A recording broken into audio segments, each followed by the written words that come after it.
നമസ്കാരം. ASCC മാത്സിൻ്റെ പുതിയൊരു വീഡിയോയിലേക്ക് ഏവരെയും സ്വാഗതം ചെയ്യുന്നു. ഞാൻ അഖിൽ. ഇന്ന് നടന്ന 10th പ്രിലിംസ് നോക്കിയാലോ. സ്റ്റേജ് 2-ലെ 20 ക്വസ്റ്റ്യൻസ് ആണ്. നോക്കാം. ഫസ്റ്റ് ക്വസ്റ്റ്യൻ, ഒരു കോഡ് ഭാഷയിൽ ടൈമിനെ GRNV എന്ന് എഴുതാമെങ്കിൽ അതേ കോഡ് ഉപയോഗിച്ച് ബുക്ക് എങ്ങനെ എഴുതാമെന്നാണ് ചോദ്യം.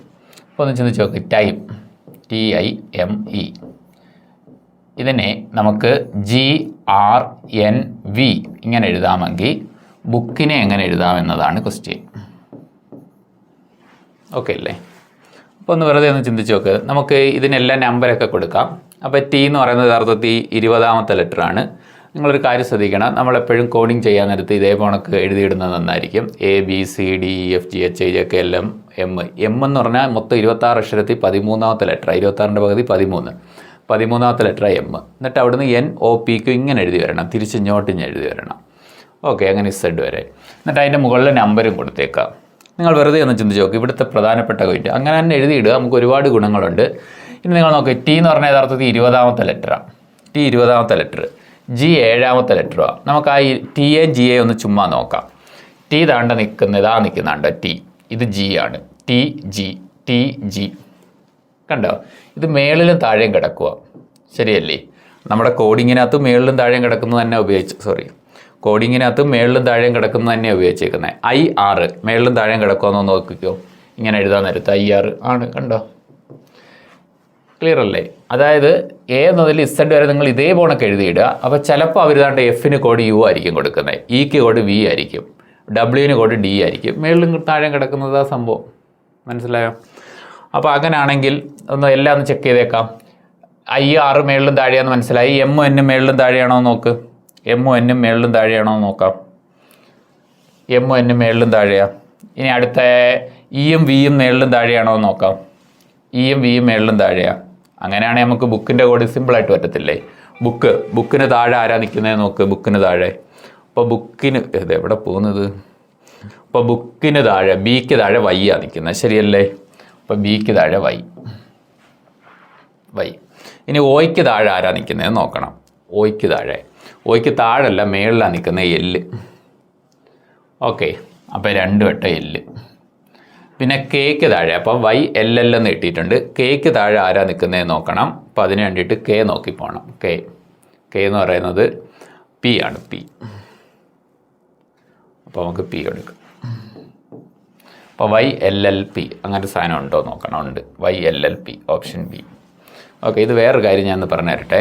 ഇത് മേളിലും താഴെ ഉള്ളതാണെന്ന് പെട്ടെന്ന് മനസ്സിലാക്കാൻ വേറൊരു കഥയും കൂടെ ഉണ്ട്. അത് മേളിലും താഴെയാണെന്ന് നിങ്ങൾ ചിന്തിക്കണമെന്ന് നിർബന്ധമൊന്നുമില്ല. അതുകൊണ്ട് ഈ 27 കൂടെ കൂട്ടി 27 അല്ലേ?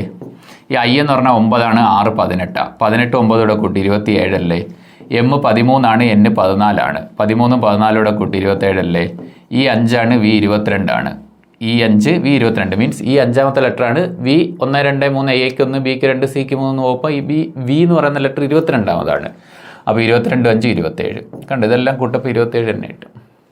ഇവിടെ B എന്ന് പറഞ്ഞാൽ 2ാമത്തെ ലെറ്ററാണ്. Y 25ാമത്തെ ലെറ്ററാണ്. ഇവിടെ അതേ കണക്ക് 27 വരും. O 15ാമത്തെ ലെറ്ററാണ്. 15നോടൊപ്പം എത്ര കൂട്ടപ്പോഴാണ് 27 കിട്ടുന്നതെന്ന് നോക്കുക. 12 കൂട്ടപ്പോഴല്ലേ? 15 + 12 അല്ലേ 27. അപ്പോൾ L 12ാമത്തെ ലെറ്റർ. അപ്പോൾ 27 വരും. ഓക്കെ, അങ്ങനെ നമുക്ക് യഥാർത്ഥത്തിൽ അത് എഴുതാതെയും ലെറ്ററൊക്കെ നമ്പരൊക്കെ മനസ്സിൽ നല്ല വൃത്തിയായിട്ടുണ്ടെങ്കിൽ ചെയ്യാന്നേ ഉള്ളൂ. അല്ലെങ്കിൽ തന്നെ പറഞ്ഞതാ, ജസ്റ്റ് ഒന്ന് പറഞ്ഞതേ ഉള്ളൂ. അപ്പോൾ നമുക്ക് ഉത്തരം കിട്ടിയിട്ടുണ്ട് ഓപ്ഷൻ B. 2ാമത്തെ ക്വസ്റ്റ്യനിലോട്ട് പോവാം.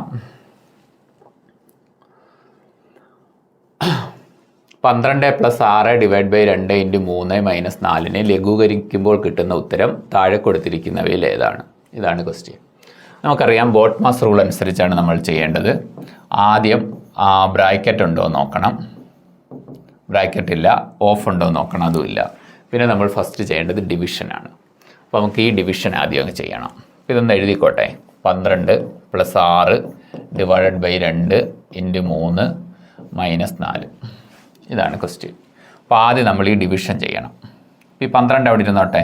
പ്ലസ് 6 ÷ 2 എത്ര? 3 ഇൻറ്റു ഒരു 3 - 4 ഉണ്ട്. ഡിവിഷൻ കഴിഞ്ഞാൽ പിന്നെ മൾട്ടിപ്ലിക്കേഷൻ ചെയ്യണം. ഇത് മൾട്ടിപ്ലൈ ചെയ്യണം. അപ്പോൾ 12 + 9 - 4. പിന്നെ ആഡ് ചെയ്തിട്ട് മൈനസ് ചെയ്തോ, അല്ലെ മൈനസ് ചെയ്തിട്ട് ആഡ് ചെയ്തോ, ഏതായാലും ഒരു കുഴപ്പമില്ല. 12 9 21. 21 4 പോട്ടെ 17 അല്ലേ? 17 4 അല്ലേ 21. അപ്പോൾ ഉത്തരം ഓപ്ഷൻ B. 17. ഓക്കെ, അടുത്ത ക്വസ്റ്റ്യൻ. മൂന്നാമത്തെ ചോദ്യം. മണിക്കൂറിൽ 90 കിലോമീറ്റർ വേഗതയിൽ സഞ്ചരിക്കുന്ന ഒരു ട്രെയിൻ 25 കിലോമീറ്റർ ദൂരം സഞ്ചരിക്കാൻ എത്ര സമയമെടുക്കും? അപ്പോൾ ടൈമാണ് കണ്ടുപിടിക്കേണ്ടത്. അപ്പോൾ ടൈം കണ്ടുപിടിക്കാനുള്ള റിസൾട്ട് ഡിസ്റ്റൻസ് ബൈ സ്പീഡാണ്. ഇവിടെ ഡിസ്റ്റൻസ് 225 കിലോമീറ്ററാണ് സഞ്ചരിക്കുന്നത്. അപ്പോൾ ഡിസ്റ്റൻസ് 225. സ്പീഡെന്ന് പറഞ്ഞാൽ 90 കിലോമീറ്റർ വേഗതയാണ്. മണിക്കൂറിൽ 90 കിലോമീറ്റർ എന്ന് പറഞ്ഞാൽ 90 കിലോമീറ്റർ പെർ അവർ. അപ്പോൾ സ്പീഡെന്ന് പറഞ്ഞാൽ 90 കിലോമീറ്റർ പെർ അവർ വേണം. അപ്പോൾ 225നെ 90 കൊണ്ട് ഹരിക്കപ്പോൾ ഉത്തരം തീർന്ന്. ഈ 225നെ 90നെ നമുക്ക് 9 കൊണ്ട് ഹരിക്കാം. 225നെ നമുക്ക് 9 കൊണ്ട് ഹരിച്ചാൽ കിട്ടുന്നത് 9 2 18, 4 5, 9 5 45, 25 8 ബൈ 90. 90നെ 9 കൊണ്ട് ഹരിച്ചാൽ നമുക്ക് കിട്ടുന്നത് 10 എന്ന് വെച്ചാൽ 2.5 മണിക്കൂർ എന്ന് വരും. 2.5 മണിക്കൂർ എന്ന് പറഞ്ഞാൽ 2.5 മണിക്കൂർ. 2.5 മണിക്കൂർ എന്ന് പറഞ്ഞാൽ നിങ്ങൾക്കറിയാമല്ലോ, 2 മണിക്കൂർ 30 മിനിറ്റ്. അതായത് 2 മണിക്കൂറും 2.5 മണിക്കൂർ എന്ന് പറഞ്ഞാൽ 2 മണിക്കൂറും 30 മിനിറ്റും. ഇങ്ങനൊരു ഓപ്ഷൻ ഉണ്ടോ എന്ന് നോക്കണം. ഉണ്ട്, ഓപ്ഷൻ സി, 2 മണിക്കൂർ 30 മിനിറ്റ്. ഓക്കെ, ഇത്രയേ ഉള്ളൂ, എളുപ്പമല്ലേ? അടുത്ത ക്വസ്റ്റ്യൻ, ചോദ്യം നമ്പർ 4. ഒരു കച്ചവടക്കാരൻ്റെ കയ്യിൽ 24 പേനകളും 36 പെൻസിലുകളും 60 നോട്ട് ബുക്കുകളും ഉണ്ട്. അതായത് 24 പെന്നുണ്ട്, 36 പെൻസിലുണ്ട്, 60 നോട്ട് ബുക്കുണ്ട്. ഇത്രയുണ്ട്. ഇവയിൽ എല്ലാ ഐറ്റങ്ങളും ഉൾപ്പെടുത്തി ഒന്നും അവശേഷിക്കാതെ ഇവയെ പാക്കറ്റിലാക്കുകയാണെങ്കിൽ അയാൾക്കുണ്ടാക്കാൻ കഴിയുന്ന പരമാവധി പാക്കറ്റുകളുടെ എണ്ണം എത്ര? അതാണ് ക്വസ്റ്റ്യൻ. അതായത് ഇതൊരു നമ്മൾ കവറിനകത്തിട്ട് വെക്കണം. അപ്പം ഇതിൻ്റെ ഒരു കോമൺ മൾട്ടിപ്പിൾ നിങ്ങൾ നോക്കിയാൽ മതി. കോമൺ മൾട്ടിപ്പിൾ ആവുന്ന ഹയസ്റ്റ്, കോമൺ ഫാക്ടർ ആവുന്ന, മൾട്ടിപ്പിൾ അല്ല, കോമൺ ഫാക്ടർ ആവുന്ന വലിയ ആൾ. ഓക്കെ, എന്ന് വെച്ചാൽ HCF ഉദ്ദേശിക്കുന്നത്. സംഭവം ഇത്രയേ ഉള്ളൂ. ഒന്നുകൂടെ പറയാം. ഈ 24 പെന്നും 36 പെൻസിലും 60 ബുക്കും നമ്മൾ കുറച്ച് പാക്കറ്റിലായിട്ട് വെക്കണം. കുറച്ച് പാക്കറ്റ്. ഓക്കെ, അപ്പോൾ കുറേ പാക്കറ്റ് വെക്കുന്നത്. അപ്പോൾ ഒരു പാക്കറ്റിലിട്ട പേന, പെൻസില്, ബുക്ക്, അതിൻ്റെ എണ്ണം നോക്കുന്നത്. അതേ എണ്ണം ആയിരിക്കണം അടുത്ത പാക്കറ്റിൽ, അതേ എണ്ണം ആയിരിക്കണം അടുത്ത പാക്കറ്റിൽ, അതേ എണ്ണം ആയിരിക്കണം അടുത്ത പാക്കറ്റിൽ. മനസ്സിലായോ? അപ്പം അങ്ങനെ കിട്ടുന്ന ഏറ്റവും വലിയ പാക്കറ്റുകളുടെ എണ്ണം, പരമാവധി പാക്കറ്റുകളുടെ എണ്ണം എത്ര എന്നാണ് ക്വസ്റ്റ്യൻ. ക്ലിയർ അല്ലേ? അപ്പം നമുക്ക് ഇതിൻ്റെ HCF കാണുക എന്നുള്ളതാണ് നമ്മുടെ ജോലി. അപ്പോൾ 24, 36, 60 ഇതിൻ്റെ HCF നമ്മൾ എടുക്കണം. HCF. ഓക്കെ, അപ്പോൾ HCF നമ്മൾ എടുക്കാൻ നേരത്ത് ജസ്റ്റ് ഒന്ന് നോക്കിക്കോ, നമുക്കൊന്ന് നോക്കാം. HCF എടുക്കാൻ പോവാം. Highest common factor. അപ്പം 2 കൊണ്ട് ഡിവൈഡ് ചെയ്യാം. 2 കൊണ്ട് നമുക്ക് 24, 60, 36നെയൊക്കെ വലുതായിട്ട് ഹരിക്കാൻ പറ്റുന്ന വല്ല സംഖ്യ നിങ്ങൾക്ക് തോന്നുന്നത് അതുകൊണ്ട് വേണം ഹരിക്കാം കേട്ടോ. മീൻസ് 24നെ 36നെ 60നെ 4 കൊണ്ട് ഹരിക്കാം, 6 കൊണ്ട് ഹരിക്കാം, 12 കൊണ്ട് ഹരിക്കാം. അപ്പോൾ 24നെ 12 കൊണ്ട് ഹരിച്ചാൽ 2, 36നെ 12 കൊണ്ട് ഹരിച്ചാൽ 3, 60നെ 12 കൊണ്ട് ഹരിച്ചാൽ എത്ര എണ്ണം കിട്ടും? 5 കിട്ടും. 5. അപ്പം പിന്നെ ഈ 2നെ 3നെ 5നെ ഹരിക്കാൻ പറ്റുന്ന, 3 എണ്ണത്തിനെ ഹരിക്കാൻ പറ്റുന്ന ആരെങ്കിലും ഉണ്ടോ? ഇല്ല. അപ്പോൾ നിങ്ങൾക്ക് ഇതിൻ്റെ HCF എന്ന് പറഞ്ഞാൽ ഈ ഹരിച്ച സംഖ്യ മാത്രമായിരിക്കും എത്ര? 12 എന്ന് കിട്ടും. 12 എന്ന് വെച്ചാൽ 12 പാക്കറ്റുകളിലാക്കി വെക്കാം. 12 പാക്കറ്റുകളിലാക്കി വെക്കാം. ഏതിനെയാ? ഈ 24 പെന്നിനെയും 36 പെൻസിലിനെയും 60 ബുക്കിനെ. ഓക്കെ, അപ്പോൾ ഒരു പാക്കറ്റിൽ വെറുതെ ഞാൻ ചോദിക്കുക. അപ്പോൾ 12 പാക്കറ്റിലാക്കി നമ്മൾ വെച്ച്, ഇതെല്ലാം 12 പാക്കറ്റിലാക്കി വെച്ച് എല്ലാ പാക്കറ്റിലും ഒരേ എണ്ണമാണുള്ളത്. പെൻസിലിൻ്റെ എണ്ണം എല്ലാ പാക്കറ്റിലും സെയിം ആണ്, ബുക്കിൻ്റെ എണ്ണം എല്ലാ പാക്കറ്റിലും സെയിം ആണ്. ഒരു ചോദ്യം നിങ്ങളോട് ചോദിക്കാം. അപ്പോൾ ഒരു പാക്കറ്റ് ഞാൻ എടുത്താൽ അതിൽ എത്ര ബുക്ക് കാണും? 12 പാക്കറ്റിലായിട്ടാണ് ഞാൻ ബുക്കിനെ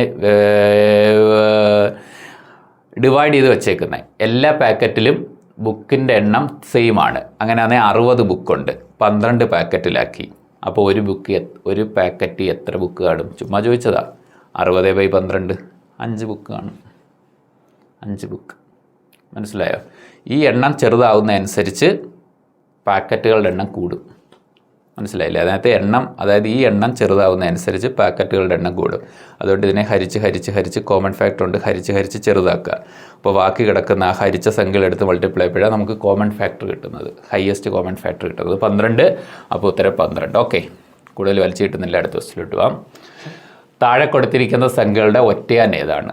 താഴെ കൊടുത്തിരിക്കുന്ന സംഖ്യകളിൽ ഒറ്റയാൻ ചുമ്മാ നോക്ക്. 16 എന്ന് പറഞ്ഞാൽ നമുക്ക് കാണപ്പോഴേ അറിയാം ഇത് 4ൻ്റെ സ്ക്വയറാണ്. 36 നമുക്കറിയാം 6ൻ്റെ സ്ക്വയറാണ്. 64 നമുക്കറിയാം 8ൻ്റെ സ്ക്വയറാണ്. വേറെ ആരുടെയൊക്കെ ക്യൂബൊക്കെയാണ്, അതവിടെ നിൽക്കട്ടെ. 81 എന്ന് പറഞ്ഞാൽ 9ൻ്റെ സ്ക്വയറാണ്. പക്ഷേ 125 ഒരു സ്ക്വയർ നമ്പർ അല്ല. ഈ 4 ഒരു സ്ക്വയർ നമ്പർ ആവുകയും ഇത് നോട്ട് സ്ക്വയർ, ഇത് സ്ക്വയർ നമ്പർ ആവാതിരിക്കുകയും ചെയ്യുന്നു. അപ്പം 125 ഒറ്റയാൻ. ഓപ്ഷൻ ഡി ഉത്തരം. ഓക്കെ, ചില കുട്ടികളെങ്കിലും ഇതെല്ലാം 2 അക്ക സംഖ്യ ഇത് 3 അക്ക സംഖ്യ എന്ന് പറഞ്ഞ് ചിലപ്പോൾ ഉത്തരം കറുപ്പിച്ചിട്ടുണ്ടാവാം എന്ന് ഞാൻ വിചാരിക്കുന്നു. അങ്ങനെ ആരെങ്കിലും ഉണ്ടെങ്കിൽ ഒന്ന് കമൻറ്റ് ചെയ്തേക്ക് കേട്ടോ.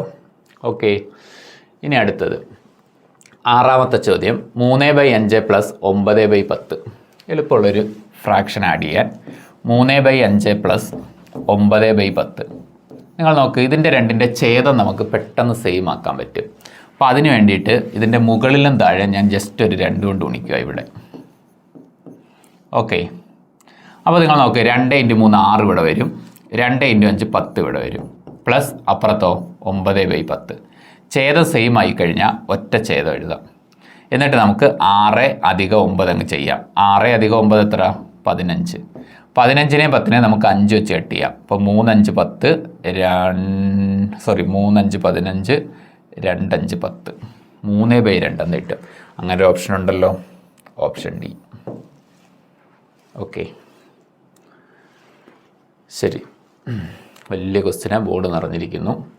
ഒരു കച്ചവടക്കാരൻ 1 ഡസന് 50 രൂപ നിരക്കിൽ ആപ്പിൾ വാങ്ങുന്നു.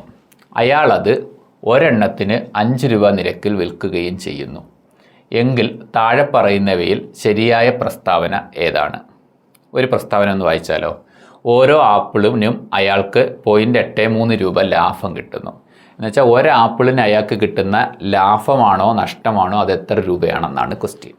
ഓക്കെ, ഒരാപ്പിൾ വിൽക്കപ്പോൾ അയാൾക്ക് കിട്ടുന്നത് ലാഭമാണോ നഷ്ടമാണോ അത് എത്ര രൂപ എന്നതാണ് ക്വസ്റ്റ്യൻ. അത് നമുക്ക് ഓപ്ഷനിൽ നിന്ന് മനസ്സിലാവും. അപ്പോൾ നമുക്ക് നോക്കാം. ഒരു കച്ചവടക്കാരൻ 1 ഡസന് 50 രൂപ നിരക്കിൽ ആപ്പിൾ വാങ്ങുന്നു. ഓക്കെ, അപ്പോൾ 1 ഡസൻ എന്ന് പറഞ്ഞാൽ 12 ആപ്പിൾ. അപ്പോൾ 12 ആപ്പിൾ അയാൾ വാങ്ങി എത്ര രൂപയ്ക്കാണ്? 50 രൂപയ്ക്ക്. അങ്ങനെയാണെങ്കിൽ ഒരാപ്പിളിൻ്റെ വില എത്ര ആയിരിക്കും? ഒരാപ്പിളിൻ്റെ വില എന്ന് പറഞ്ഞാൽ 50നെ 12 ആയിട്ട് ഹരിച്ചാൽ മതി. 50നെ 12 കൊണ്ട് ഹരിച്ചാൽ മതി. മേളും താഴെ 2 തൊട്ട് കട്ട് ചെയ്യുക. അപ്പോൾ 25/6 എന്ന് കിട്ടും. ശരിയല്ലേ? നമുക്ക് 25നെ 6 കൊണ്ടൊന്ന് ഹരിച്ചാലോ. അപ്പോൾ 25നെ 6 ആയിട്ട് ഹരിക്കുന്നത്. 6 4 24. 1 0.0 2 8 2 0 3 6 3 18. ഓക്കെ, 4.23 എന്ന് കിട്ടുന്നു. 4.23. അതായത് ഒരു ആപ്പിളിൻ്റെ വില 4.23. അവിടെ ഇരിക്കട്ടെ. ഓക്കെ, 23. ഏകദേശം 4.23 രൂപ ഒരാപ്പിളിന് അയാൾ വാങ്ങി. ഒരാപ്പിൾ വാങ്ങിച്ച വിലയാണ്. ഇനി നമുക്ക് തിരിച്ചൊന്ന് പോയാലോ. ഒരെണ്ണത്തിന് 5 രൂപ നിരക്കിൽ വിൽക്കുകയും ചെയ്യുന്നു. അപ്പോൾ ഒരാപ്പിൾ വാങ്ങിച്ചത് കോസ്റ്റ് പ്രൈസ്, ഒരാപ്പിളിൻ്റെ കോസ്റ്റ് പ്രൈസ് 4 രൂപ 23 പൈസ. ഒരാപ്പിൾ വിറ്റത് 5 രൂപയ്ക്ക്. അപ്പോൾ അയാൾക്ക് ലാഭമാണ്. ലാഭമല്ലേ? അയാൾക്ക് ലാഭമാണ്. ഓക്കെ, അയാൾക്ക് ലാഭമാണ്. എത്ര രൂപ ലാഭം? ഇവ നമ്മളുടെ വ്യത്യാസം എടുത്ത് നോക്കിയാൽ പോരെ? മതി, വ്യത്യാസം എടുത്താൽ മതി. ഇതിനകത്ത് എന്തെങ്കിലും കുഴപ്പമുണ്ടോ നോക്ക്. 25നെ 6 കൊണ്ട് ഹരിക്കുന്നു. 50 ആപ്പിൾ 12 എണ്ണം ഒരു ഡസൻ എന്ന് പറഞ്ഞാൽ 12. അപ്പോൾ 25/6. 6 4 24. 1 0. എനിക്ക് അബദ്ധം പറ്റിയിട്ടുണ്ട്. ഈ ഹരിച്ചതിൽ അബദ്ധം പറ്റിയിട്ടുണ്ട് കേട്ടോ. അതായത് 25നെ ഞാൻ 6 കൊണ്ട് ഹരിക്കുവാണ്. 6 4 24. ബാക്കി 1 ശിഷ്ടം അടങ്ങത്തില്ല, പോയിൻ്റ് കൊടുത്ത് 0. 10 6 ഒരു തവണ. 6 6 4 0. 6 36. 4 ശിഷ്ടം. അപ്പം 4.16 രൂപ എന്ന് കിട്ടും. 4.16. നിങ്ങളിത് ഇപ്പം തന്നെ കണ്ടുപിടിച്ചിട്ടുണ്ടാവും എന്ന് ഞാൻ വിചാരിക്കുന്നു. അപ്പോൾ ഒരാപ്പിളിൻ്റെ കോസ്റ്റ് പ്രൈസ് എന്ന് പറഞ്ഞാൽ 4.16 രൂപയാണ്. ഒരാപ്പിളിൻ്റെ കോസ്റ്റ് പ്രൈസ് 4.16 രൂപയാണ്. അത് സെല്ല് ചെയ്തത് 5 രൂപയ്ക്കാണ്. അത് സെല്ല് ചെയ്തത് എത്ര? 5 രൂപയ്ക്കാണ്. അങ്ങനെയാണെങ്കിൽ അയാൾക്ക് ലാഭമാണ് കിട്ടിയത്. എത്ര രൂപ ലാഭം? 4.16 നിന്ന് 5 രൂപയിലോട്ടത്തെ എത്രയാണോ അത്രയും. 5 നിന്ന് 4.16 കളഞ്ഞാൽ പോരെ. ഓക്കെ, 10 4 9 8. ഓക്കെ, 0.84 രൂപ അയാൾക്ക് പ്രോഫിറ്റ്. അതായത് ഓരോ ആപ്പിൾ വിൽക്കപ്പോഴും 0.84 രൂപ അയാൾക്ക് പ്രോഫിറ്റ് കിട്ടി, ലാഭം. അപ്പോൾ ഒരു ആപ്പിളിന് എത്ര രൂപ ലാഭം കിട്ടി? 0.84. നമുക്ക് ഓപ്ഷൻ ഒന്ന് നോക്കാം. ഓരോ ആപ്പിളിനും അയാൾക്ക് 0.83 രൂപ ലാഭം കിട്ടുന്നു. ഓക്കെ, അതവിടെ ഇരിക്കട്ടെ. ഓരോ ആപ്പിളിന് ആ ഡെസിമൽ ഡിവൈഡ് ചെയ്ത് ദശാംശം ശരിയാക്കപ്പോൾ ചിലപ്പോൾ അത് കിട്ടുമായിരിക്കും. താഴോട്ടുള്ള ഓപ്ഷൻ നോക്കുമ്പോൾ നമുക്ക് നോക്കാം. ഓരോ ആപ്പിളിനും അയാൾക്ക് 0.83 രൂപ നഷ്ടം വരുന്നു വെട്ടി. ഓരോ ആപ്പിളിനും അയാൾക്ക് 1.2 രൂപ ലാഭം കിട്ടുന്നു, ഒരിക്കലും അല്ല വെട്ടി. ഓരോ ആപ്പിളിനും അയാൾക്ക് 1.2 രൂപ നഷ്ടം വരുന്നു, ഓപ്ഷൻ ഡി വെട്ടി. അതായത് നമുക്ക് കിട്ടിയേക്കുന്ന 0.84 ആണ്, ഇവിടെ 0.83 ഉണ്ട്. അപ്പോൾ അതാണ് ഏറ്റവും നിയറസ്റ്റ് ഇരിക്കുന്നത്. ഒരു ഡെസിമലിന് ശേഷം രണ്ടാം സ്ഥാനത്തിൻ്റെ 0.01ൻ്റെ വേരിയേഷൻ, അത് സാരമില്ല, ഡെസിമൽ ശരിയായിക്കൊപ്പം ശരിയായിക്കോളും. അപ്പോൾ നമ്മുടെ ഓപ്ഷൻ എ ആണ് ഉത്തരം. ഓക്കെ, ഓപ്ഷൻ എ ഉത്തരം. ക്ലിയർ ആയി കാണുമെന്ന് വിചാരിച്ചുകൊണ്ട് അടുത്ത ക്വസ്റ്റ്യൻ. 5 സുഹൃത്തുക്കളുടെ ശരാശരി ഭാരം 55 കിലോഗ്രാം ആണ്. ആ കൂട്ടത്തിൽ നിന്നും 70 കിലോഗ്രാം ഭാരമുള്ള ഒരാൾ പിന്മാറിയാൽ ബാക്കിയുള്ളവരുടെ ശരാശരി ഭാരം എത്രയാണ്? ഇത്രയേ ഉള്ളൂ, വളരെ സിമ്പിളായിട്ടുള്ളൊരു കാര്യം. 5 സുഹൃത്തുക്കളുടെ ശരാശരി ഭാരം, ഇപ്പം എണ്ണം 5, ആവറേജ് എന്ന് പറഞ്ഞാൽ എത്ര ആയിരുന്നെന്ന് പറഞ്ഞേ? 5 സുഹൃത്തുക്കളുടെ ശരാശരി ഭാരം 55 കിലോഗ്രാം ആണ്. 55. അപ്പോൾ നിങ്ങൾ ആലോചിച്ച് നോക്ക്, എണ്ണവും ആവറേജ് ശരാശരിയും കൂടെ ഗുണിച്ചാൽ അത്രയും പേരുടെ 5 പേരുടെ ടോട്ടൽ കിട്ടും. അപ്പോൾ 55 × 5 അടി, 50 × 5 250, 275. കറക്റ്റല്ലേ? 275 അല്ലേ? 5 25, 5 25, 26, 27. ഇതിൽ നിന്നും അപ്പം എന്തോ ഇവിടെ സംഭവിച്ചേക്കുന്നത്? 5 ആളുകളുടെ ആവറേജ് 55 ഗുണിക്കപ്പോൾ 5 പേരുടെ ടോട്ടൽ കിട്ടും 275. 5 പേരുടെയും കൂടെ ടോട്ടൽ ഭാരം ഇപ്പോൾ 275. ശരി, ഈ കൂട്ടത്തിൽ നിന്നും 70 കിലോഗ്രാം ഭാരമുള്ള ഒരാൾ മാറി. അപ്പോൾ 70 കിലോഗ്രാം ഭാരമുള്ള ഒരാൾ മാറി, അയാളെയും കളയിനി. 70 കിലോഗ്രാം ഭാരം അവിടെ കുറയുമല്ലേ, 205 മാറും. ഇപ്പോൾ ടോട്ടൽ 205. അങ്ങനെയാണെങ്കിൽ നമ്മുടെ പുതിയ ആവറേജ് കണ്ടുപിടിച്ചൂടെ? പുതിയ ആവറേജ് കണ്ടെത്താൻ പുതിയ ടോട്ടലിനെ പുതിയ എണ്ണം കൊണ്ട് ഹരിച്ചാൽ മതി. പുതിയ എണ്ണം എന്ന് പറഞ്ഞാൽ 5 പേരുണ്ടായിരുന്നു, ഒരാൾ പോയി 4 പേര് തന്നെ ഉള്ളൂ. അപ്പോൾ 205നെ 4 കൊണ്ട് ഹരിക്കണം. 5 4 20. 5 താഴോട്ടിറക്കി. 1 4 4 1 0.2 8 2 0 5. അങ്ങനെ നമ്മുടെ ഉത്തരം 51.25 കിട്ടും. 51.25. ഓപ്ഷൻ തപ്പിപ്പോന്ന്. 51.25 option C.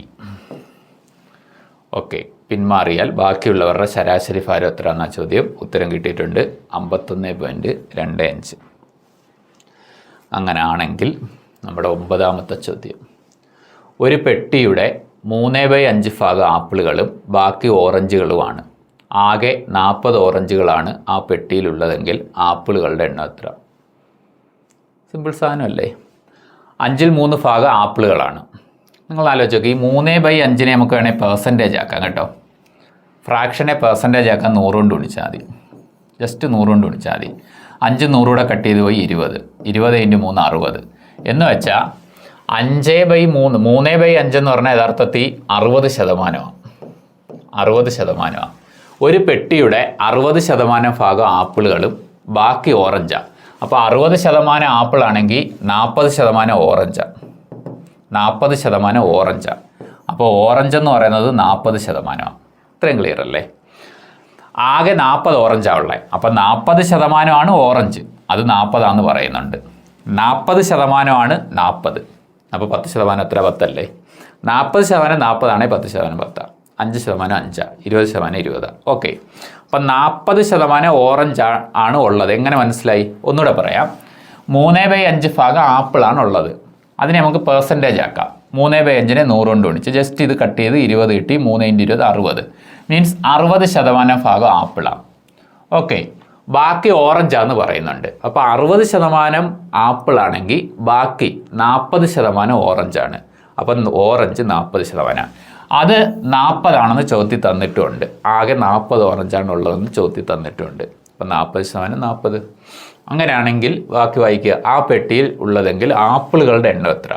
ആപ്പിൾ എത്ര? 60%. 60% 60 അല്ലേ? ഓക്കെ. 40% 40 ആണ്, 60% 60 അല്ലേ? അപ്പോൾ ഉത്തരം 60. അങ്ങനെ ഓപ്ഷൻ ഉണ്ടോ? ഉണ്ട്. Option C. ഓക്കെ. ഓക്കെ. 10ാമത്തെ ക്വസ്റ്റ്യൻ. ഒരു കടയുടെ മുന്നിൽ 15 പേർ ക്യൂവിൽ നിൽക്കുന്നു. രഘു മുന്നിൽ നിന്ന് 9ാമനാണ്. ക്യൂവിൻ്റെ പിന്നിൽ നിന്ന് നോക്കിയാൽ രഘുവിൻ്റെ സ്ഥാനം എത്ര? സിമ്പിൾ കാര്യം. ഒരു വരി 15 പേരുണ്ട്. ആ 15 പേരിൽ രഘു മുന്നിൽ നിന്ന് 9ാമനാണ്. ഇതാ മുൻഭാഗം. ഇവിടുന്ന് 1 2 3 എന്ന് പോകുമ്പോൾ നമ്മുടെ രഘു ഇതാ നിൽക്കുന്നത് 9ാമത്. നിങ്ങൾ തന്നെ ചിന്തിച്ച് നോക്ക്. ഈ 15 പേരിൽ നിന്ന് 9 പേര് വരെ രഘു വരെ 9 പേരാണ്. അപ്പോൾ ബാക്കിയുള്ളവരെല്ലാം രഘുവിന് ശേഷം നിൽക്കുമല്ലേ? 15 നിന്ന് 9 പോയി എത്ര? 6 പേര്. അതായത് 6 പേര് രഘുവിന് ശേഷമുണ്ട്. മൊത്തം 15 പേരുണ്ട്. രഘു വരെ 9 പേര്. അപ്പോൾ രഘുവിന് ശേഷം 6 പേര് കാണത്തില്ലേ? നല്ല 9 ആറും 15 തയ്ക്കാൻ പറ്റും. അപ്പോൾ പിന്നിൽ നിന്ന് ഇതാ പിൻഭാഗം, ബാക്ക് ഭാഗം.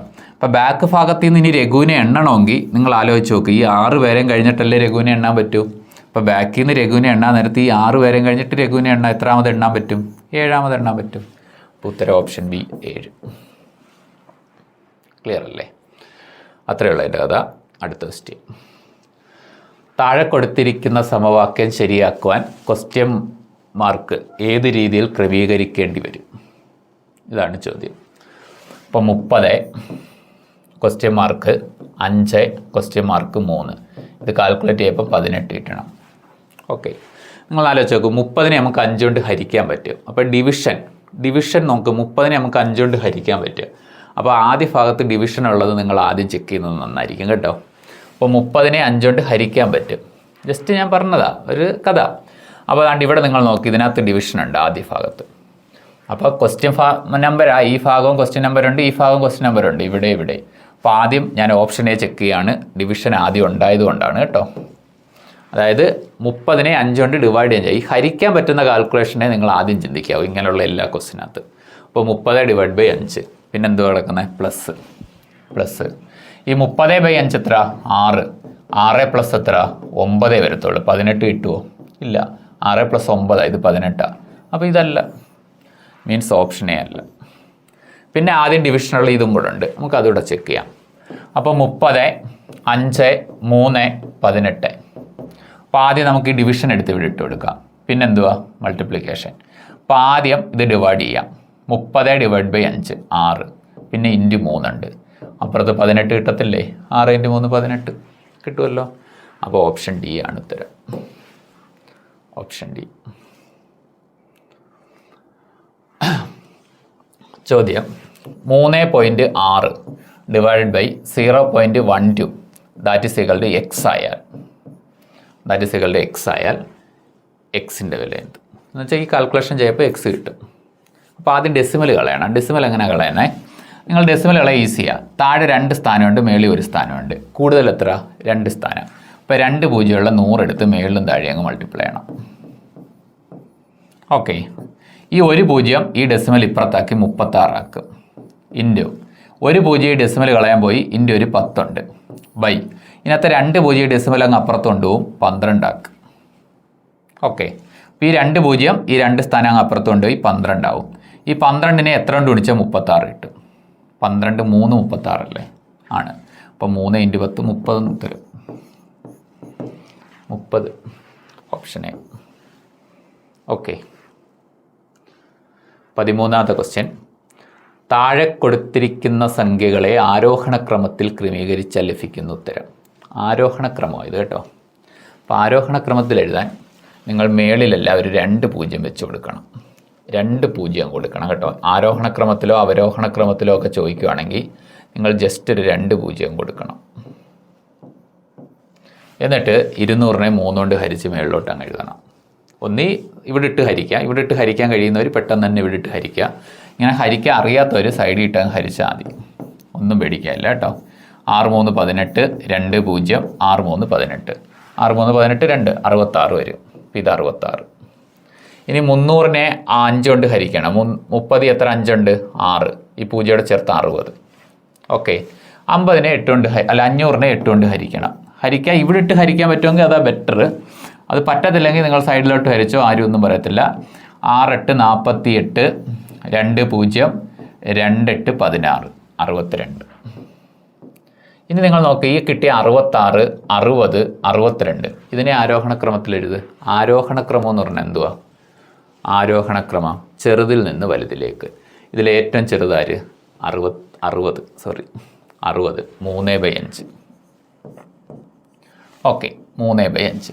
പിന്നെ ചെറുതാര് 66 ആണോ 62 ആണോ? 62 അല്ലേ? 5/8. പിന്നെ ചെറുതാര് 2/3. ശരി, ഇതാണ് ഓർഡർ. ഓക്കെ, ചെറുതിൽ നിന്ന് വലുതിലോട്ട് അങ്ങോട്ടാണ് വലുത്. അപ്പോൾ അങ്ങോട്ട് വാ തുറന്ന് വെച്ചങ്ങ് പോയാൽ മതി. ഈ ഓപ്ഷൻ എവിടെ നിൽക്കുന്നത്? 3/5 തുടങ്ങുന്നിടത്ത് നോക്കിയാൽ മതി. 3/5 5/8 2/3. Option B. ഓക്കെ, ഇത്രയേ ഉള്ളൂ.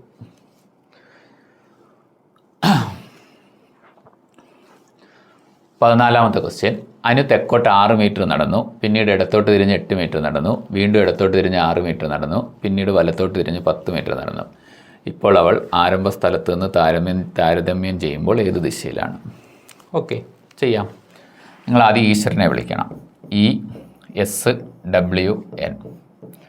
നമ്മുടെ ചാനൽ ആദ്യമായിട്ടാണ് കാണുന്നതെങ്കിൽ ഈ സാധനം അറിയത്തില്ലായിരിക്കും. അപ്പോൾ നിങ്ങൾ പ്ലേലിസ്റ്റ് എടുക്കുക, അതിനകത്ത് ഡയറക്ഷൻ ഉണ്ട്, അതെടുത്ത് വാച്ച് ചെയ്യുക കേട്ടോ. അപ്പോൾ ആദ്യത്തെ വീഡിയോ തന്നെ കണ്ടാൽ മതി. ഫസ്റ്റ് ഒത്തിരി 2-3-4 വീഡിയോ താഴോട്ട് കിടപ്പുണ്ട് പ്ലേലിസ്റ്റിലെ ഡയറക്ഷൻ. എന്നിട്ട് ഫസ്റ്റ് വീഡിയോ നിങ്ങളൊന്ന് എടുത്ത് കാണുമ്പോൾ തന്നെ ഈ പറഞ്ഞ സാധനം നിങ്ങൾക്ക് ഓക്കെ ആവും. Okay, ESWN. നമ്മൾ പടം വരയ്ക്കാതെ ചെയ്യുന്നത്. അനു തെക്കോട്ട് 6 മീറ്റർ നടന്നു. അതായത് തെക്ക്, ഇത് ഈസ്റ്റ്, ഇത് സൗത്ത് ആണല്ലോ തെക്ക്, ഇത് വെസ്റ്റ്, ഇത് നോർത്ത്. അപ്പോൾ തെക്കിൻ്റെ അവിടെ 6 എഴുതുക. തെക്കോട്ട് 6 മീറ്റർ നടന്നു. പിന്നീട് ഇടത്ത് തിരിഞ്ഞ്, അതായത് സൗത്തിൻ്റെ ഇടത്ത് ഈസ്റ്റാണ്. ഈസ്റ്റിൻ്റെ ഇടത്തോ ആരുമില്ല, അപ്പോൾ അത് നോർത്തിൽ എഴുതണം. ഈസ്റ്റിൻ്റെ വലത്ത് സൗത്തിൻ്റെ വലത്ത് വെസ്റ്റിൻ്റെ വലത്ത് നോർത്തിൻ്റെ വലത്ത് ആരുമില്ല, അപ്പം ഈസ്റ്റിൽ എഴുതണം. ഒന്നുകൂടെ റിപ്പീറ്റ് ചെയ്യുന്ന, ആദ്യമായിട്ട് കേൾക്കുവാണെങ്കിൽ ഇത് പാടായിരിക്കും. ഫസ്റ്റ് ആ വീഡിയോ ഒന്ന് കാണുക, വീഡിയോ കണ്ടാൽ ഓക്കെ ആയിരിക്കും. ഓക്കെ, പിന്നീട് ഇടത്തോട്ട് തിരിഞ്ഞ് 8 മീറ്റർ നടന്ന്, അതായത് സൗത്തിൽ 6 പോയിട്ട് ഇടത്ത് തിരിഞ്ഞ്, അതായത് ഈസ്റ്റിലോട്ട് 8 മീറ്റർ നടന്ന്. വീണ്ടും ഇടത്തോട്ട് തിരിഞ്ഞ്, എന്ന് വെച്ചാൽ ഈസ്റ്റിൻ്റെ ഇടത്താണ്, ആളില്ല, അപ്പോൾ നോർത്തിലാണ് എഴുതണ്ടേ. 6 മീറ്റർ നടന്ന്, 6 മീറ്റർ. ഓക്കെ, പിന്നീട് വലത്തോട്ട് തിരിഞ്ഞ്, നോർത്തിൻ്റെ വലത്ത് ആരെങ്കിലും ഉണ്ടോ? അപ്പോൾ ഈസ്റ്റിൻ്റെ അവിടെ എഴുതണം. 10 മീറ്റർ നടന്ന്. ഇത്രയാണ് നടന്നത്. ഇപ്പോൾ അവൾ ആരംഭ സ്ഥലത്ത് നിന്നും ഏത് ദിശയിലാണെന്നാണ് ചോദ്യം. അപ്പോൾ നിങ്ങളിതിനെ ബാലൻസ് ചെയ്യണം. ഇതിനെ ബാലൻസ് ചെയ്യുമ്പം പരിപാടി തീർന്ന് ഉത്തരം കിട്ടും. എങ്ങനെ ബാലൻസ് ചെയ്യുന്നതെന്നറിയോ? എതിർ ദിശകൾ തമ്മിലൊന്ന് കുറച്ചാൽ മതി. അതായത് ഈസ്റ്റ് കിഴക്കും വെസ്റ്റ് പടിഞ്ഞാറും തമ്മിൽ കുറയ്ക്കണം. പടിഞ്ഞാറിൽ കുറയ്ക്കാൻ ആളില്ല, അപ്പോൾ ഈ 8ഉം 10ഉം കൂടെ കൂട്ടി 18 ഇവിടെ അങ്ങ് വെച്ചേക്കുക. 18. ഓക്കെ, അതായത് ഈ 8ഉം 10ഉം കൂടെ കൂട്ടി 18 ഇവിടെ അങ്ങ് വെച്ചേക്കുക. 18.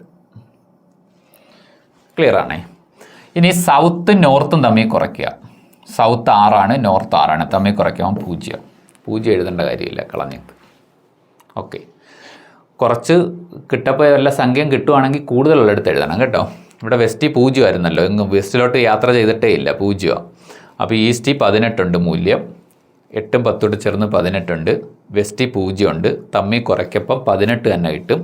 കൂടുതലുള്ള ഈസ്റ്റിലോട്ട് എഴുതുക. സൗത്തും നോർത്തും തമ്മിൽ കുറയ്ക്കണം, 6ഉം കുറയ്ക്കപ്പം 0 കിട്ടും. ഓക്കെ, അവസാനം നമുക്കൊരു ഉത്തരം കിട്ടിയിട്ടുണ്ടാവും 18. ഈ 18 അയാൾ യാത്ര തുടങ്ങിയ സ്ഥലത്ത് നിന്ന് ഇപ്പോൾ വരെയുള്ള ദൂരം. പക്ഷെ അതല്ല നമ്മുടെ ചോദ്യം, അയാൾ ഏത് ദിശയിലാണെന്നാണ്. അപ്പോൾ ഈ 18 ഏത് ദിശയ്ക്ക് താഴെ നിൽക്കുന്നോ അതായിരിക്കും ഉത്തരം. ഈ 18 എവിടെയാണ് നിൽക്കുന്നത്? ഈസ്റ്റിലല്ലേ നിൽക്കുന്നത്. അപ്പോൾ ഈസ്റ്റ് നമ്മുടെ ഉത്തരം കിഴക്ക്. ഓപ്ഷൻ എ കിഴക്ക്. ഓക്കെ, ശരി. 15ാമത്തെ ക്വസ്റ്റ്യൻ. Root 49 plus root 576. ശ്രദ്ധിക്കുക, ഈസി ആയിട്ട് അങ്ങ് ചെയ്യാം. ഈ റൂട്ട് 49 അങ്ങനെ തന്നെ ഇരിക്കട്ടെ, പ്ലസ് ഏറ്റവും ഉള്ളിൽ നിന്ന് വേണം ആദ്യം ചെയ്യാൻ കേട്ടോ, ഏറ്റവും അകത്തുനിന്ന് ആദ്യം ചെയ്യണം. റൂട്ട് 576. റൂട്ട് 576 നിങ്ങൾക്ക് അറിയാമല്ലോ. റൂട്ട് 576 എന്ന് പറഞ്ഞാൽ എത്ര? 24. അപ്പോൾ 24 എഴുതി. 24. ഇനി ഇത് രണ്ടുകൂടെ ആഡ് ചെയ്യും. Root of 9 4 13, 4 2 6 1 7, root 73. Option C. 16ാമത്തെ ക്വസ്റ്റ്യൻ. റൂട്ട് 5625 75 ആണെങ്കിൽ ഇതൂടെ ആഡ് ചെയ്യുന്ന എത്രയാണ്? സിമ്പിൾ സാധനം. അതായത് റൂട്ട് 0.5625 അതെത്ര? നിങ്ങൾ ആദ്യം 5625 റൂട്ട് എടുക്കണം. എത്ര? 75 ചോദ്യത്തിൽ തന്നെ തന്നിട്ടുണ്ട്. ഇനി ഡെസിമൽ ഇട്ട് റൂട്ട് എടുക്കുമ്പോൾ ഡെസിമൽ ഇടാൻ അറിയാമോ ഇല്ലയോ എന്നുള്ളതാണ് ഈ ചോദ്യം കൊണ്ട് ഉദ്ദേശിക്കുന്നത് കേട്ടോ. ഇപ്പോൾ റൂട്ടിനകത്ത് എത്ര ഡെസിമൽ ഉണ്ട്? 1 2 3 4. ഡെസിമലിന് ശേഷം എത്ര എണ്ണം ഉണ്ട്? 4 എണ്ണം ഉണ്ട്. 4 എണ്ണം. ഇപ്പോൾ റൂട്ട് എടുത്ത് കഴിയുമ്പോൾ അതിൻ്റെ പകുതിയാവും 2 എണ്ണം. എന്നുവെച്ചാൽ ഇവിടെ ഡെസിമൽ കൊടുക്കണം. Plus okay. റൂട്ട് 56.25. നിങ്ങൾ 5625 റൂട്ട് അങ്ങ് എടുക്ക്. എത്ര? 75. ഇവിടെ ഡെസിമലിന് ശേഷം എത്ര സ്ഥാനമുണ്ട് റൂട്ടിനകത്ത്? 2 എണ്ണം. റൂട്ട് എടുത്ത് കഴിയപ്പോൾ അതിൻ്റെ പകുതി ഒരെണ്ണമായിരിക്കും. അപ്പോൾ ഒരെണ്ണം ഇട്ട് കൊടുത്ത്. ഓക്കെ. ഇനി ഇത് നമ്മൾ ആഡ് ചെയ്യപ്പോൾ ഉത്തരം 0.75. 7.5. ഇത് ആഡ് ചെയ്തോ? 5 7 5 12, 1 7 1 8, 8.25. Option A. ഓപ്ഷൻ എ ഉത്തരം. ഓക്കെ. 2/13, 5/6, 3/4, 9/17. ഇവയിൽ ഏറ്റവും വലിയ ഭിന്നം ഏത്? ഇപ്പോൾ വലുത് കണ്ടെത്ത ഈസി അല്ലേ? 2/13, 5/6. 2/13, 5/6. ഓക്കെ. അതാണ് നമുക്ക് അറിയേണ്ടത്. ഇതിനകത്ത് വലുത് ഏതാണെന്ന് അറിയണം. ഇതിനകത്ത് വലുത് ഏതാണെന്ന് അറിയാൻ ഈസിയാണേ. നിങ്ങളിത് ക്രോസ് ചെയ്ത് ഗുണിക്കുക. അതായത് ഈ 6 എടുത്ത് ഈ 2നെ ഗുണിക്കുക 12. ഈ 13 എടുത്ത് ഈ 5നെ ഗുണിക്കുക. വലിയ മുകളിലുള്ള സംഖ്യ എടുക്കുന്ന ഏത് ഭിന്നസംഖ്യയാണോ അതിൻ്റെ മണ്ടേ വേണം എഴുതാൻ. ഈ 6 കൊണ്ട് 2നെ ഗുണിച്ച് 12 എഴുതുക. ഈ 13 കൊണ്ട് 5നെ ഗുണിക്കുക. 13 5 65. ഈ 2 12 65. അതിൽ വലുത് ഏതാന്ന് നോക്കുക. 65. അപ്പോൾ 65ന് കറസ്പോണ്ടിങ് ആയിട്ട് ഇരിക്കുന്ന 5/6 അല്ലേ? അതിഞ്ഞെടുക്കുക. എന്നുവെച്ചാൽ 2/13 ഇതിനെ അപേക്ഷിച്ച് ചെറുതാണ്. വളരെ ചെറുത്. വെട്ടിയും കളഞ്ഞേക്ക് ഓപ്ഷൻ ചെയ്യുന്നു. ഓക്കെ. ഇനി ഈ 3 എണ്ണേ ഉള്ളു. 5/6, 3/4. വലുത് കണ്ടെത്തണം. ഈ 4 എടുത്ത് 5നെ ഗുണിക്കുക 20. 6 എടുത്ത് 3നെ ഗുണിക്കുക 18. വലുതേതാ? 20 അല്ലേ? 18 20. വലുത് 20 അല്ലേ? അപ്പോൾ 5/6 എടുക്കുക. ഈ 3/4നെ വെട്ടിയേക്കുക. ഇനി ഇത് 2 ഉള്ളു. ഓക്കെ. ഇത് ആൾറെഡി ചെറുതാണേ, എന്നാലും നമ്മളങ്ങ് ചെയ്യുക. 9/17. കാര്യം എന്താണെന്ന് വെച്ചാൽ സംഖ്യകളുടെ ഡിഫറൻസ് കുറയും തോറും അതിൻ്റെ വാല്യൂ കൂടാനുള്ള സാധ്യത കൂടുതലാണ് കേട്ടോ. എന്നാലും നമുക്കതൊന്ന് മൈൻഡ് ചെയ്യേണ്ട. നമുക്ക് ക്രോസ് ചെയ്യാം. 17 × 5 50, 35, 85. 9 × 6 54. നിങ്ങൾ 4 വെച്ച് നോക്ക്. 85 54. ഇതല്ലേ വലുത്. അപ്പോൾ അതാകുമ്പോൾ ഉത്തരം 5/6. ഇത് ചെറുതാണ്. അപ്പോൾ ഈ 2 എണ്ണം കിട്ടുന്നതിൽ വലിയ ആൾ വലുതായിരിക്കും, ചെറിയ ആൾ ചെറുതായിരിക്കും. അപ്പോൾ ഇത് വലുത്, ഇത് ചെറുതുമായിരിക്കും. അപ്പോൾ 5/6 ആയിരിക്കും ഫൈനൽ ഉത്തരം. കാരണം 4 എണ്ണത്തിൽ 3 എണ്ണം പോയല്ലോ. 5/6 ഓപ്ഷൻ സി. ഓക്കെ. അടുത്ത ക്വസ്റ്റ്യൻ. 18ാമത്തെ ക്വസ്റ്റ്യൻ. 5 വർഷം മുമ്പ് അച്ഛൻ്റെയും മകൻ്റെയും വയസ്സുകളുടെ അനുപാതം 5:1 ആയിരുന്നു. നോക്ക്. 5 വർഷം മുമ്പ് അച്ഛൻ്റെയും മകൻ്റെയും വയസ്സുകളുടെ അനുപാതം 5:1. എന്ന് വെച്ചാൽ അച്ഛന് 5x വയസ്സും മോന് 1x വയസ്സും കാണും. 1x എന്ന് പറഞ്ഞാൽ x വയസ്സും കാണും 5 വർഷം മുമ്പ്. അങ്ങനെയാന്ന് ഇപ്പോഴോ? ഇപ്പം അച്ഛന് 5xനോടൊപ്പം ഒരു 5 വയസ്സ് കൂടി കാണത്തില്ലേ? അച്ഛന് ഇത് അച്ഛൻ്റെ വയസ്സ്. മകനോ 1xനോടൊപ്പം ഒരു 5 കൂടി കാണത്തില്ലേ? ഇതായിരിക്കും ഇപ്പോൾ അവരുടെ വയസ്സുകൾ. 5 വർഷം മുമ്പ് അച്ഛൻ്റെയും മകൻ്റെയും വയസ്സുകളുടെ റേഷ്യോ 5:1. അപ്പോൾ അച്ഛൻ്റെ വയസ്സ് 5x മകൻ്റെ വയസ്സ് 1x ആയിരിക്കും. ഇപ്പം 5 വയസ്സ് കൂടി കാണും. 5x അച്ഛൻ്റെ വയസ്സെന്ന് പറഞ്ഞാൽ 5xനോടൊപ്പം 5 കൂടി കാണും. മകൻ്റെ വയസ്സെന്ന് പറഞ്ഞാൽ x ആണ്. 1x എന്ന് പറഞ്ഞാൽ x ആണ്. അതിനോടൊപ്പം 5 കൂടി കാണും. ഇനി എന്താ ചോദ്യം? ഇപ്പോൾ അവരുടെ വയസ്സുകളുടെ തുക 58 ആണ്. എന്നുവെച്ചാൽ ഇത് കൂട്ടപ്പോൾ 58 കിട്ടുമെന്നാണ് പറയുന്നത്. ഇപ്പോഴുള്ള അവരുടെ വയസ്സുകൾ നമ്മൾ കണ്ടുപിടിച്ച് വെച്ച് ഇതിൻ്റെ തുക 58 ആണെന്നാണ് പറയുന്നത്. എന്നുവെച്ചാൽ ഇത് കൂട്ടാം. 5x കൂടെ കൂട്ടിയ 6x പ്ലസ് 5 കൂടെ കൂട്ടിയ 10. എന്നുവെച്ചാൽ ഇപ്പോൾ അവരുടെ വയസ്സുകളുടെ തുക RX + 10. അത് 58 അവർ പറയുന്നത്. അപ്പോൾ RX എത്ര ആയിരിക്കും? 58 - 10. അപ്പോൾ RX എത്ര ആയിരിക്കും? 58 10 പോയാൽ 48. അപ്പോൾ എക്സിൻ്റെ വില എത്ര ആയിരിക്കും? 48/6, 8 കിട്ടും. മകൻ്റെ ഇപ്പോഴത്തെ വയസ്സാണ് ചോദ്യം. നിങ്ങളൊന്ന് ആലോചിച്ച് നോക്കുക. മകൻ്റെ ഇപ്പോഴത്തെ വയസ്സ് x+5 അല്ലേ? x+5. അപ്പോൾ മകൻ്റെ ഇപ്പോഴത്തെ വയസ്സ് നമ്മൾ കണ്ടെത്താൻ പോവുക. മകൻ്റെ ഇപ്പോഴത്തെ വയസ്സ് x+5 ആണ്. എക്സ് എന്ന് പറഞ്ഞാൽ 8 കിട്ടിയിട്ടുണ്ട്. അതിനോടൊപ്പം 5 കൂട്ടണം. അപ്പോൾ നമുക്ക് 13 കിട്ടും. 13. ഈ എക്സ് എന്ന് പറഞ്ഞാൽ മകന് 5 കൊല്ലം മുമ്പുള്ള വയസ്സാണ്. 5 കൊല്ലം മുമ്പ് 8 വയസ്സാണ്. ഇപ്പം 5 വയസ്സ് കൂടി 13 വയസ്സായില്ലേ? അപ്പോൾ ഓപ്ഷൻ ബി ആണ് ഉത്തരം. ഓക്കെ അല്ലേ? ശരി. 19ാമത്തെ ക്വസ്റ്റ്യൻ.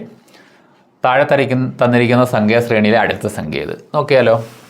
കുറച്ച് ശ്രേണി തന്നിട്ടുണ്ട്. 2 5 എന്ത് സംഭവിച്ച്? 3 കൂടി. 5 11 എന്ത് സംഭവിച്ച്? 6 കൂടി. 11 23 എന്ത് സംഭവിച്ച്? 12 കൂടി. ഇത്രയും എഴുതപ്പോൾ തന്നെ നിങ്ങൾക്ക് മനസ്സിലായില്ലേ? 3ൻ്റെ ഇരട്ടി 6, 6ൻ്റെ ഇരട്ടി 12. അപ്പോൾ 12ൻ്റെ ഇരട്ടി 24 കൂട്ടട്ടെ. അപ്പോൾ 23 24 കൂട്ടപ്പോൾ 47. ഇനി 24ൻ്റെ ഇരട്ടി 48 കൂട്ടണം. മനസ്സിലായില്ലേ? 3 6 12 24 48 കൂട്ടിക്കോ. 8 7 15 ഇഷ്ടം 1, 4 4 8 1 9, 95 കിട്ടും. ഓപ്ഷൻ സി ഉത്തരം. ഓക്കെ. Last question. 20ാമത്തെ ചോദ്യം. യഥാക്രമം 6 സെക്കൻഡ്, 8 സെക്കൻഡ്, 12 സെക്കൻഡുകളുടെ ഇടവേളകളിൽ 3 മണികൾ അടിക്കുന്നു. എന്നുവെച്ചാൽ ഈ 3 മണികൾ ഇത്ര ഇടവേളകളിൽ അടിക്കുന്നു എന്ന് കേട്ടാൽ നിങ്ങൾ ആലോചിച്ചോ. LCM നമ്മുടെ ഉത്തരം. LCM ഒന്നും പേടിക്കണ്ട. LCM ഈ 3 ആൾ ഒരുമിച്ചടിക്കുന്നു. ഈ ഇടവേളകളിൽ 3 മണികൾ മുഴങ്ങുന്നു എന്നിരിക്കട്ടെ. എത്ര സെക്കൻഡ് കഴിയുമ്പോഴാണ് ഈ 3 മണികൾ ഒരുമിച്ച് മുഴങ്ങുന്നത്? ഈ ക്വസ്റ്റിന് ഒരു സെൻറ്റൻസ് കൂടെ ആവശ്യമുണ്ട്. ഇവ ഒരുമിച്ചടിച്ചിട്ട് എത്ര സെക്കൻഡ് കഴിയുമ്പോഴാണ് വീണ്ടും ഒരുമിച്ചടിക്കുന്നതെന്നാണ് ക്വസ്റ്റ്യൻ. ഓക്കെ, അങ്ങനെ ഒരുമിച്ചടിച്ചു എന്ന് പറയുന്നൊരു വാക്കിനകത്തില്ല. എന്നിരുന്നാൽ പോലും ഈ ക്വസ്റ്റ്യൻ അതാണ്. അപ്പോൾ ഒരു 8 സെക്കൻഡ്, 6 സെക്കൻഡ്, 12 സെക്കൻഡ് ഇടവേളകളിലാണ് മണികൾ മുഴങ്ങിക്കൊണ്ടിരിക്കുന്നത്. അപ്പോൾ 6 8 12 നിങ്ങളിതിൻ്റെ LCM എടുത്താൽ മതി. ഇതിൻ്റെ കോമൺ മൾട്ടിപ്പിൾ കണ്ടുപിടിച്ചാൽ മതി. ഉറപ്പായിട്ടും കോമൺ മൾട്ടിപ്പിളിൽ ഇത് ഒരുമിച്ചടിക്കും. ഇപ്പോൾ ഒരുമിച്ചടിച്ചിട്ടുണ്ടെങ്കിൽ ഇതിൻ്റെ കോമൺ മൾട്ടിപ്പിളിൽ വീണ്ടും ഇത് ഒരുമിച്ചടിക്കും. ഓക്കെ. അപ്പോൾ 6 8 12 2 വെച്ച് കട്ട് ചെയ്യാം. അപ്പോൾ 3 4 6 വീണ്ടും 2 വെച്ച് കട്ട് ചെയ്യാം. 3 2 3നെ 2 കൊണ്ട് പറ്റത്തില്ല. അപ്പോൾ 3 താഴോട്ട് ഇറക്കി വെച്ചേക്കാം. 6നെ 2 കൊണ്ട് ഡിവൈഡ് ചെയ്താൽ 3. പിന്നെ നമുക്ക് 3 വെച്ച് കട്ട് ചെയ്യാം. 1 2നെ ഹരിക്കാൻ ഒക്കത്തില്ല. അപ്പോൾ 2 3നെ 3 കൊണ്ട് ഹരിച്ചാൽ 1. അപ്പോൾ നിങ്ങൾ നോക്കി ഈ വട്ടം കിടക്കുന്ന മൾട്ടിപ്പിളെ ഇപ്പോൾ ഉത്തരം. കാരണം ഇനി 2 എണ്ണത്തിനെ ഹരിക്കാൻ ആളില്ലല്ലോ, അതുകൊണ്ടാണ്. ഈ 2 4 3 12 12 2 24. അതായത് 24 സെക്കൻഡ് ആകുമ്പോൾ ഇത് ഒരുമിച്ചടിക്കും. അപ്പോൾ 6ൻ്റെ 8ൻ്റെ 12ൻ്റെ കോമൺ മൾട്ടിപ്പിളിൽ ചെറുതായി LCM കൊണ്ട് ഉദ്ദേശിക്കുന്നത് കേട്ടോ. LCM least common multiple. അപ്പോൾ 6ൻ്റെ ഒരു മൾട്ടിപ്പിൾ ആയിരിക്കണം, 8ൻ്റെ മൾട്ടിപ്പിൾ ആയിരിക്കണം, 12ൻ്റെ മൾട്ടിപ്പിൾ ആയിരിക്കണം. അപ്പോൾ 24. 24 ഒരുമിച്ച് മുഴങ്ങുന്നത്. ഓക്കെ. അപ്പോൾ ഇത്രയേ ഉള്ളൂ നമ്മുടെ ക്വസ്റ്റ്യൻ. അപ്പോൾ എല്ലാവർക്കും എല്ലാ ക്വസ്റ്റ്യനും കിട്ടിക്കാണുമെന്ന് വിചാരിക്കുന്നു. ഇതിനകത്ത് പ്രത്യേകിച്ച് റിസ്ക് ഉള്ള ക്വസ്റ്റ്യനൊന്നും ഇല്ലായിരുന്നു. അപ്പോൾ താങ്ക് യു. എല്ലാവരോടും നന്ദി പറഞ്ഞുകൊണ്ട് ഇവിടെ പറയുന്നു. ഓക്കെ.